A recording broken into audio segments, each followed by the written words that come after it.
Get set, podcast listener, and be ready to win with your mentor, motivator, and marketer, Cam Roberts. Grow your business and achieve your goals quickly with the latest tips, tools, and tactics on business, success, and marketing. Subscribe now and download your free resources at camroberts.com.au.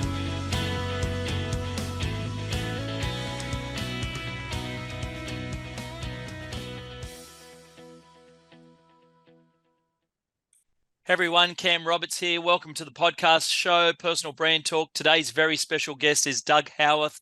Now, Doug is the co-founder of its first patent, CEO of Hypernomics Incorporated. He's the author of the upcoming book to be published by Wiley, Hypernomics using Hidden Dimensions to solve unseen problems. And one of the taglines is avoiding a financial crisis for your company. So, Doug, thank you very much for coming on the show. Cam, thank you so much for having me. I really appreciate it. Now, Doug, as I was reading through your bio, it really caught my eye, this whole term hypernomics.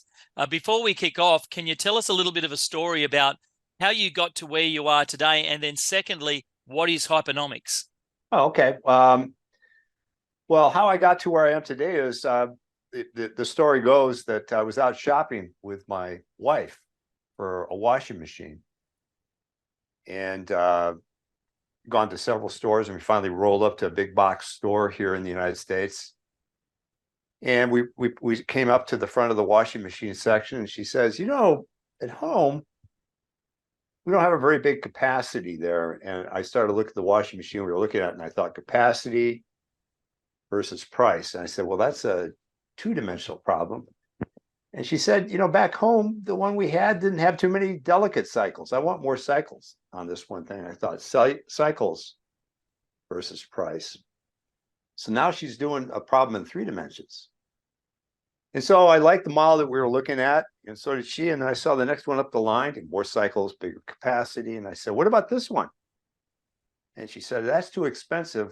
We can't afford it. And then I looked around the store, and I realized that we were part of a demand curve that was going to form how many sales were going to be of this machine, and there were going to be more of the cheaper machines and fewer of the more expensive machines, meaning that we were part of a quantity price element. And so we were looking at capacity, cycles, price, and quantity. My wife was doing a 4-dimensional problem in her head. And so I raced home and came up with this idea, and these are a couple of models here. This red and these 2 red and green models behind me of a 4-dimensional system, and we put that together, and we formed a company around it. We've worked for Lockheed Martin, NASA, Virgin Galactic, Northrop Grumman. We came basically out of aerospace, and we've also formed a fund around it, which we call the Hypernomics Fund, and we only take stocks out of the S&P 500, and we've been doing it for 3.5 years. And as of last week, we're doing 2.3 times as well as the S&P 500 over that period of time. So hypernomics, to your second question, hyper means existing in more than 3 dimensions. So like in physics, there's hyperspace. And so what we're doing, we're solving problems in 4 or more dimensions. So there's the hyper, and then the nomics relates to nonomy, like agronomy or aeronomy, meaning a field of study. So hypernomics is a field of study in 4 or more dimensions. So that's how we got to that. Excellent. And how did you come across working with companies like NASA and Virgin Galactic? Well, interestingly, I worked at Lockheed Martin Skunk Works, famous for the SR-71 spy plane, the U-2 spy plane. Yeah. I was the manufacturing program manager for a while on the F-117 stealth fighter. And I was there for 31 years and quit, and decided to form this company. And some of the people that were there recognized me for my work there, and then they hired me on some other things. So that's how we got into Virgin Galactic. We worked for Sikorsky. That was a different unit. NASA was just from word of mouth, and the rest of the companies are kind of word of mouth, and then people seeing what I've done on the internet and things like that. So nice, excellent. And so So one of the questions that I know that people ask you, because I've watched some of your stuff and I've seen your website, is, like, what's the difference between hypernomics and traditional economics? Well, in traditional economics, they like to talk about the intersect supply and demand, and I'm sure everybody's Right. heard the law of Yep. supply and demand. And so, what traditional economists like to say is that as prices go up, people buy fewer things, and that's the part of traditional economics with which we agree.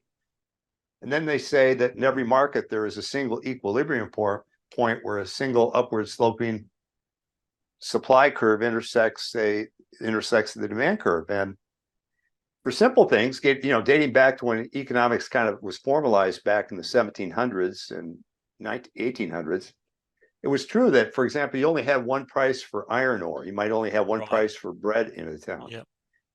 But iron goes into airplanes and cars. So, for example, if you look at this little diagram over here to my right, that's a model of the electric car market. And what that's saying is that there are 19 miles of electric car that are available for sale, and they all have different prices. So there's not one simple price that exists for electric cars or planes or anything else that uses iron. So hypernomics separates what we call value. And value is kind of what, by our definition, means what people are willing to pay based on the features. So when I was talking about that washing machine, people pay more for washing machines that have big capacity. So if you have an apartment, you've got a stacked washing machine, and you've got just a little washer and a little dryer, you've got just a little bit of capacity, and you probably only have a few cycles. But if you were to move out of your apartment and get a condo or a house, and you could find yourself you could afford to get a bigger capacity and more cycles, well, you're going to pay more for the capacity, you're going to pay more for the cycles. And as you start to go up that curve, you're paying more and more, but people are buying fewer and fewer of those models. And so what this is recognizing is that as value goes up as people get more of what they want. But as people get more of what they want, they're buying less and less. And so both sides of this dynamic equilibrium between value and demand, that we call it the law of value and demand, are working at the same time. And so instead of the law of supply and demand, which there's a bunch of pretty long explanations, paragraph long in econ books, we have what we call the law of value and demand, which has only got 13 words to it, which basically says that features determine value, value drives price, price limits quantity sold is a feature. And so people say, Doug, it's circular. And I go, absolutely. The forces are dynamic and they pull on each other. And so this is the discovery, is to be able to see this in 4D and or higher dimensions. And so my book has got it turns out you can start to combine these dimensions and collapse them. And so my book's got a 5-market, 16-dimensional subset of the world's GDP in there. So you can plot in any number of dimensions by using these techniques that are outlined in this book. And it becomes useful to figure out, for example, if you're building a jet aircraft and you need a jet engine, and you might be running up against a sales limit for yourself, and you say you're the jet manufacturer and your engine manufacturer is running against another limit he has for his sales. If you were to both drop your prices, you might both be able to increase your profits. And so by digging really deep into this data, you're able to figure out some relationships that you can't see in 2 dimensions. That's kind of what this is trying to drive out. And it eventually all does reduce down to 2-dimensional analysis. So it takes some pretty bulky problems and it keeps chopping them down to smaller and smaller tasty bits. And that's what we're trying to do, is to get to the tasty bits. Excellent. So you just gave us a really good example of how, that improves profitability. But what about competitive edge? How can hypernomics help a company or a brand with their competitive edge? Well, interestingly, when you start to plot these little points, it forms a map. Now, I'm going to tell you something that won't seem at all related to this, but we're going to find out it's directly related to this. So a few weeks ago, I found myself at the end of a trail run, just sitting over, heaving, looking down at the ground.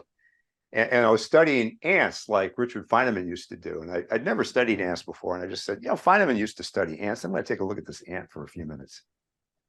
And so I kept my eye on one little ant there. And he started to go counterclockwise, little fits and starts. And, after about 20 or 30 seconds, he kind of traced out what looked to be a circle, except he was a little bit wider when he went 360 degrees than he was the first time. And then, by fits and starts, he did it again, another 360 degrees, and again. And when I realized this guy was going out in a spiral, this ant was doing reconnaissance. And so I raced home and I typed in the words ant reconnaissance into my search bar. And sure enough, ants do recon. And they do it in this characteristic fashion that I just talked about. They go in a counterclockwise fashion, this little brand of ant. And it turns out what they're looking for, an ant, is they're looking for an open space in a market. And the market for them is where's my next hive or ant hive or hill or whatever they want to call it, my little ant house. Where's my next ant house going to be? And they don't want to be on top of the next colony. They want to have their own space. And so what Hypernomics lets you do on your competitive edge, to answer your question, is it shows you where everybody else is as a map, and it tells you where the best open space is to give people something that they've demonstrated that they want, can afford, and don't have. And that's what we're trying to get to, is to get to that space where people really have demonstrated that they would buy this if you could provide it. And that's what we're trying to get to. Excellent. And the upcoming book that's about to be published by Wiley, who's the book for? Like what sort of companies, people, entrepreneurs, CEOs, what sort of people should be buying this book and implementing the strategies? Well, Wiley has told me that they're marketing this as a entry-level college textbook. So we think that eventually this will become a concentration, or first it'll start out to be first there'll be a topic in school, maybe a one class topic. Then we eventually hope it'll be a course in school. And then after we do some more work, I'm gonna have a writing partner write some more books. We hope it'll become a concentration and then eventually a major in schools. And what this does is this lets people and businesses figure out where their limits are and how people react to something. So one of the things that we did that brought some attention to our company is we actually pointed out that this other company in aerospace was trying to build a supersonic business jet, and it was backed by this billionaire. And we looked at the cost that they proposed to develop it for, and it looks like their cost was right. They gave enough money for that. And then we did some what we call value analysis to figure out if it was worth the price that they had posted. And yeah, it was worth the price. But then we got into the demand for this thing. And it turns out that, very importantly, in all these markets that we've discovered, after you get about 2 dozen to 3 dozen products in a market, the market starts to self-organize. And that organization with respect to demand means that there's going to be an upper boundary and sometimes an outer boundary to what people can afford in the market. And so it turned out in business aircraft, there was an upper boundary for the market, and it moves. And it was moving in the direction this company wanted it to move, but they wanted to sell 300 aircraft in 10 years. And when they first started, the market would have supported about 47. And then 5 years later, they still had the same 20 orders out. They had 20 orders to begin with, and 5 years later, the market would have supported 63. So they had 20 orders versus their 300 that they needed. So I wrote a little bit on LinkedIn and said, it's worth every penny, but there's not enough pennies in the world for this to succeed. And they got an angry response from somebody I knew back from my Lockheed days that was working for these guys. And he wrote, oh, we just got a big order in and you're all wet. And I go, well, he didn't bother to say that all the order was all options, which it was. And I said, well, good for you. Even with these options, you won't have enough to make it, but good luck. And then 6 months later, they went bankrupt and they stopped writing me. So what this is trying to do is trying to figure out what your limits are and then how the market's responding to what it is that you're giving it. So just as this company didn't, try to overestimate what demand was, you can also underestimate what something's worth. or overestimated. So this is trying to help you narrow the range of errors for what it is that you're trying to do, such that you won't go out and make an excursion outside of what the market will be able to support for your products. And it's trying to tell you where the spaces are, what to put into the product, and how much you can expect to sell and at what price.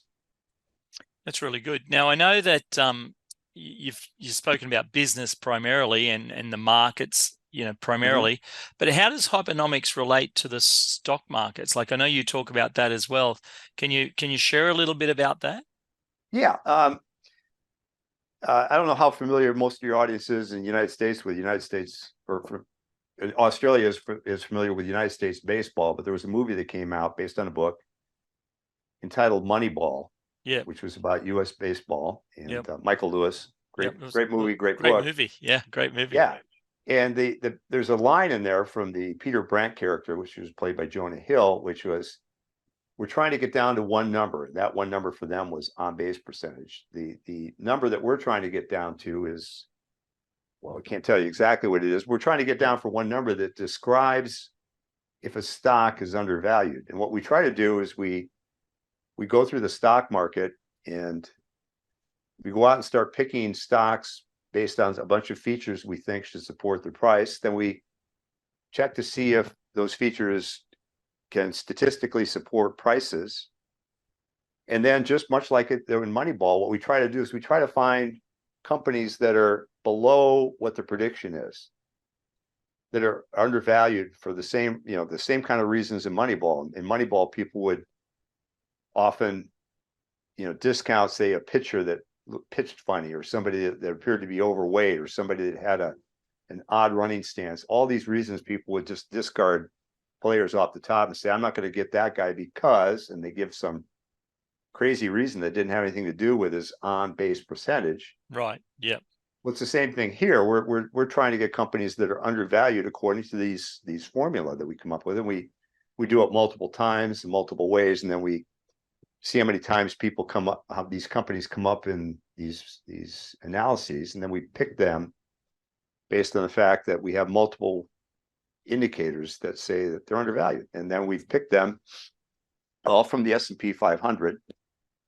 And we've done this for, as I said, for 3.5 years, since December 2020. And we're doing, as of last week, 2.3 times better than the S&P 500, only using the S&P 500.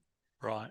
Yeah, so the idea there is what we wanted to do is, and we only go long right now. We may end up doing some other hedging and things like that, but we wanted to get a fund that for ourselves that would be very conservative, understandable by the masses, when you're trying to buy it low, sell it high. We didn't want to do any crazy things that the average person wouldn't understand. And that's what we're doing right now. Now, it's not open to the public. This is all internal funds. So I want to make that clear. Hypernomics Fund is not available for sale to the public.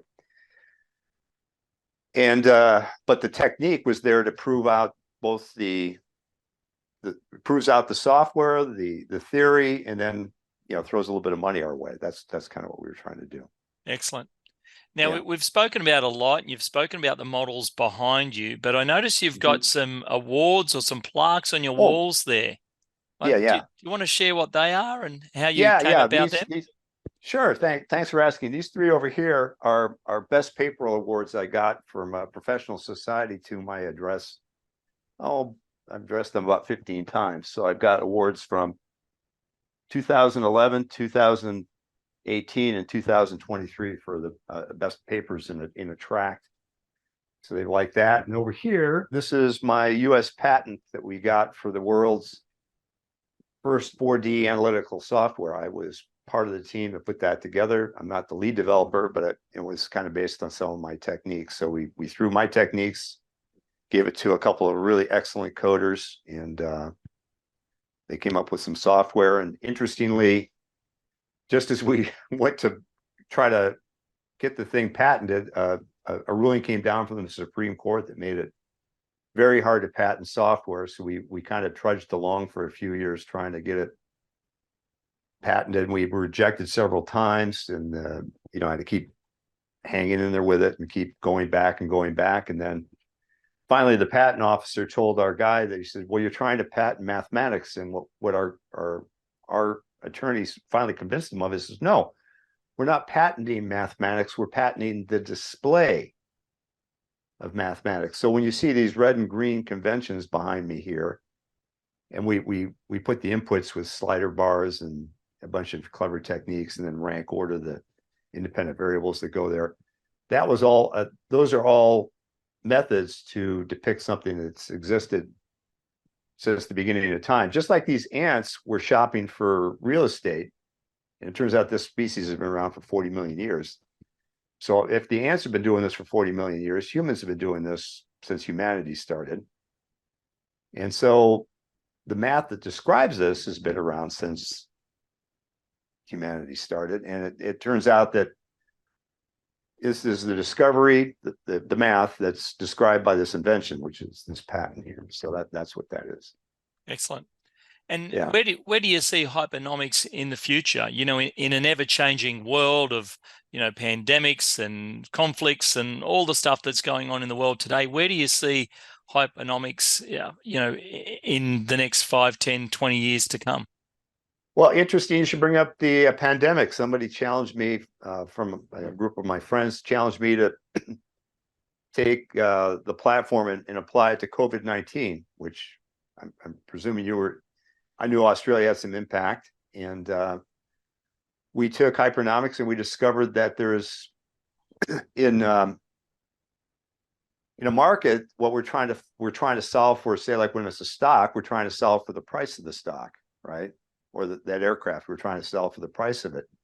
Well, what we did with COVID-19 is COVID-19 wants to proliferate itself. And so what we did was we said, what would happen if we changed the what we're trying to solve for from dollars, we changed it to cases.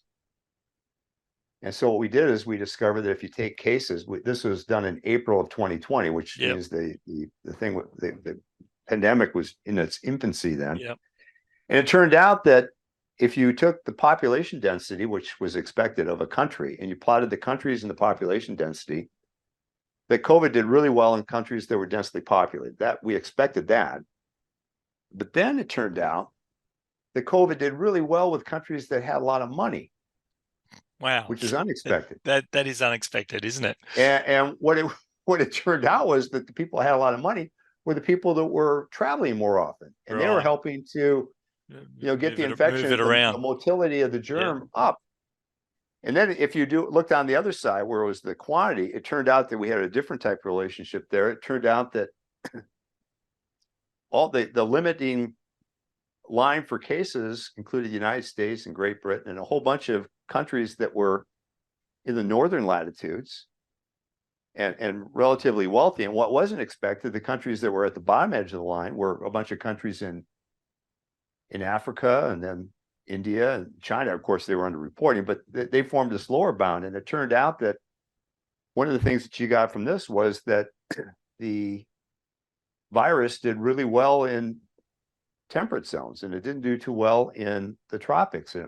So it might be. Remember, there was some thought early on about, well, maybe it's the sun angle and how much vitamin D people are getting in the middle of winter.